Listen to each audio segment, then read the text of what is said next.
Amici bellini, buongiorno, mi sono svegliato da poco, ma facciamolo questo video perché è un periodo in cui, essendoci poche notizie date, non si può parlare di calcio giocato.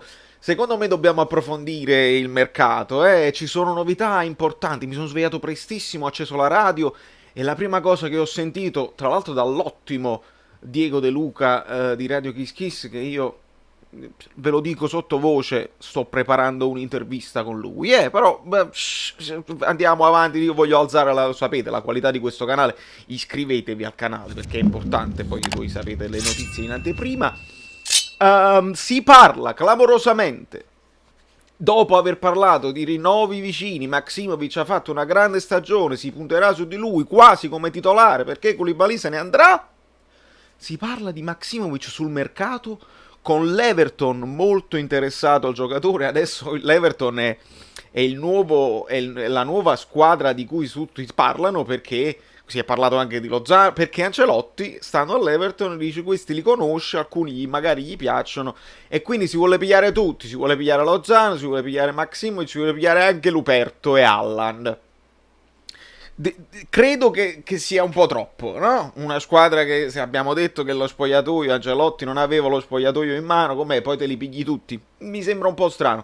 Però si parla anche di Milan, si parla di Fiorentina, si è parlato di prezzo. Tra i 15 e i 20 milioni il Napoli farebbe comunque la plusvalenza perché con l'ammortamento negli anni, lo sapete, non deve essere lo stesso prezzo per fare la plusvalenza.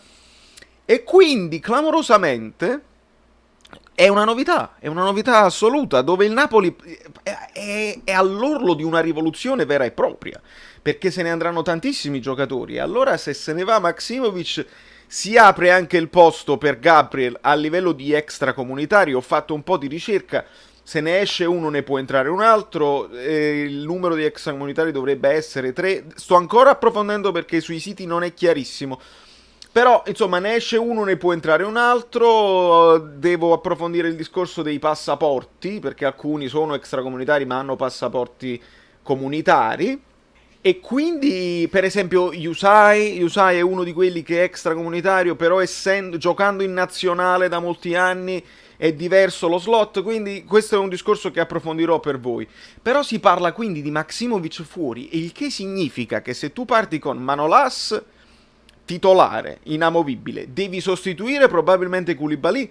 Tra l'altro la notizia di ieri era l'offerta bomba Koulibaly alla Juve con Demiral più soldi, il che mi sembra molto strano, prima di tutto perché Demiral è un acquisto che la Juve ha fatto da poco e non l'hanno sfruttato ancora. Non credo che facciano questo tipo di operazioni. In secondis non ci troviamo, hanno un secondo caso Higuain. La clausola di Koulibaly non dovrebbe valere per l'Italia e dovrebbe essere una cessione a tutti gli effetti, cioè De Laurentiis deve dire sì. E al di là del discorso Koulibaly ci vuole andare o meno, se De Laurentiis cede volontariamente Koulibaly alla Juventus se ne deve scappare da Napoli. Mi sembra evidente. Quindi, volendo escludere questa cosa qua e vogliamo sempre considerare che Koulibaly probabilmente in orbita Manchester City o altre squadre di quel livello, facciamo conto che è partito. Quindi facciamo conto che parte Koulibaly di sicuro e abbiamo Maximovic, Manolas, Ramani. Se anche Maximovic è in uscita, vuol dire che abbiamo Manolas, Luperto. Quindi non si può fare così. Ramani va bene come prima riserva, però ti serve il titolare. E quindi ritorna in auge il discorso Gabriel che il Napoli segue da molto tempo. E c'è un altro intreccio, pare che Gabriel fosse stato opzionato o comunque l'Everton stesso avesse fatto un'offerta tempo fa per Gabriel, il Napoli ha ribadito l'offerta, ha rilanciato l'offerta mettendo più soldi sul piatto, quindi Napoli in vantaggio sull'Everton per quanto riguarda Gabriel, quindi adesso lo scenario è Manolas, Gabriel titolari, Ramani prima riserva e poi ne servirebbe un altro. E qua abbiamo due scenari che partono dal Caffè Napoli 1926. Uno è Wesley Fofana, consigliato da Antonio Moschella, giovane di grandissima prospettiva. Abbiamo guardato i video, se non l'avete fatto andateveli a guardare perché è veramente un giocatore interessante che potrebbe crescere con calma avendo questi tre già pronti. L'altro lancio io la bomba, lo so che non è probabilmente nei parametri nel Napoli, perché il Napoli non fa questo tipo di operazione, però è Thiago Silva. Perché voi l'avete visto ieri Thiago Silva. Thiago Silva da solo ha annullato Zapata, che è un giocatore che sapete il valore di Zapata, non lo sposti, eccetera, eccetera. Thiago Silva dall'alto della sua età, della sua esperienza, ha il piede per impostare, ha la velocità, ha il colpo di testa. Ragazzi, questo è il fuoriclasse della difesa che ti farebbe fare il salto di qualità. Faccio un paragone. L'Inter che prende Godin.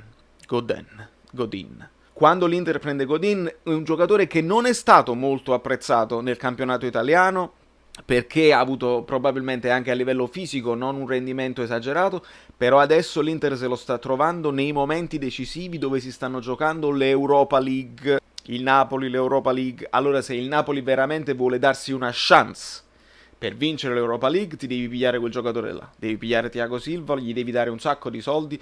Non credo sia possibile, lo dico prima, però quella mia proposta è quella, nel senso che tu metti Thiago, Gabriel, due brasiliani che tra l'altro si capiscono, attenzione com'è bello, come sarebbe bello, c'hai Manolas e c'hai Ramani, in caso questi due abbiano delle difficoltà, a quel punto io mi sento tranquillo, e ancora più tranquillo di quando eravamo tranquillissimi con Manolas e Koulibaly, che abbiamo visto insieme non funzionano. Questo è un discorso che io volevo anche approfondire. Mai possibile che insieme due giocatori così forti, anche se simili poi andrebbe approfondito tecnicamente, però vabbè. Ok, non c'è l'albiolo della situazione. Thiago Silva potrebbe essere l'albiolo della situazione, perché l'esperienza, perché la qualità. Mamma mia, ne metti uno così e lì si tranquillizza tutto il reparto e va bene così. Se poi non si dovesse andare così, abbiamo le situazioni di emergenza dove puoi adattare un Di Lorenzo in caso di emergenza centrale. Insomma, ci sono possibilità. Se le cose non dovessero andare bene, lo sappiamo, il Napoli non è fortunato in queste situazioni, molto spesso si infortunano tutti i doppioni e non va bene. Però questa è la mia prospettiva per quanto riguarda la difesa. Si parlò per molto tempo di Vertonghen, ma Vertonghen è stato tesserato a quanto pare dal Benfica, che tra l'altro prende anche Cavani, quindi ancora un parallelismo con i giocatori in orbita Napoli, e dobbiamo capire, vuole il Napoli prendere un giocatore di esperienza, come si parlava di Vertonghen, come potrebbe essere Thiago Silva, oppure puntare su un giovane che poi può crescere, dando Gabriel per scontato, perché a questo punto dobbiamo mettere dobbiamo prenderlo, si libera il posto di extracomunitario, va tesserato in questo momento, perché tra poco si comincia con il ritiro a Castel di Sangro e dobbiamo avere il maggior numero dei giocatori che saranno quelli titolari per lavorare e per fare squadra, tattica, studiare, impostare il gioco, capire come lanciare Osimhen.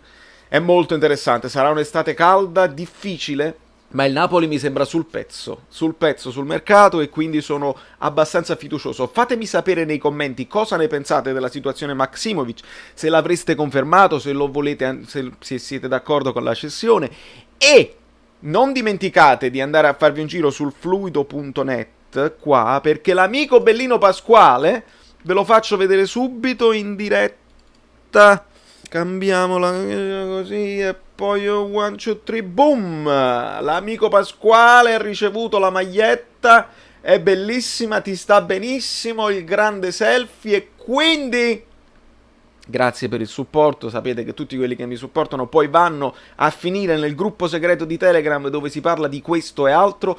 Vi abbraccio da New York, Valerio Fluido è tutto, fatemi sapere cosa ne pensate. È rivoluzione oppure no?